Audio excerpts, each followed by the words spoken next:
జై కాశీ. రుద్రాక్షల కోసం నేపాల్కి తరచూ వస్తూ ఉంటాను. ఈ నేపాల్ మారుమూల అడవి ప్రాంతాల్లో ఎందరో ఎన్నో రకాలైనటువంటి బుద్ధులతో కూడుకున్నటువంటి వారు, ఒకరు మంచిగాను, ఒకరు మన మీద ఇబ్బంది పెట్టేటువంటి ప్రయత్నాలతోనూ జరుగుతూనే ఉంటాయి ఎక్కడికి వెళ్ళినా కూడా. కానీ ఇక్కడ రుద్రాక్ష విధానానికి వచ్చేటప్పటికి మాత్రము స్వచ్ఛమైనటువంటి నాణ్యమైనటువంటి రుద్రాక్షలను సేకరించడానికి ఎంత దూరం వచ్చి మరి రుద్రాక్షలన్నింటినీ కూడా చూసుకొని కలెక్షన్ చేసుకొని మరి తీసుకొని వస్తూ ఉంటాను. అలాగే చాలా మంది ఎక్కువగా విరుగా వాడేటువంటి రుద్రాక్షలు పంచముఖాలు. వాస్తవికంగా చెప్పాలంటే నేపాల్లో రుద్రాక్షలు చెట్లన్నిటికీ కూడా పంచముఖాలే కాస్తాయి.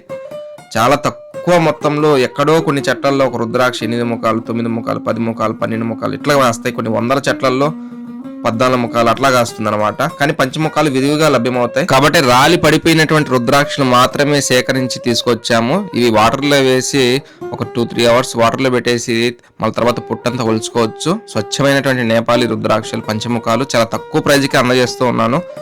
కొరియర్ ఛార్జెస్తో కలుపుకొని మరి 27 రుద్రాక్షలు 750 రూపాయలకి, అలాగే 55 రుద్రాక్ష పండ్లు 1300 రూపాయలు, అలాగే 110 రుద్రాక్ష పండ్లు 2400. అంటే ఇవన్నీ కూడా ఒక మాలగా తయారు చేసుకోవడానికి ఉపయోగపడేటువంటివి.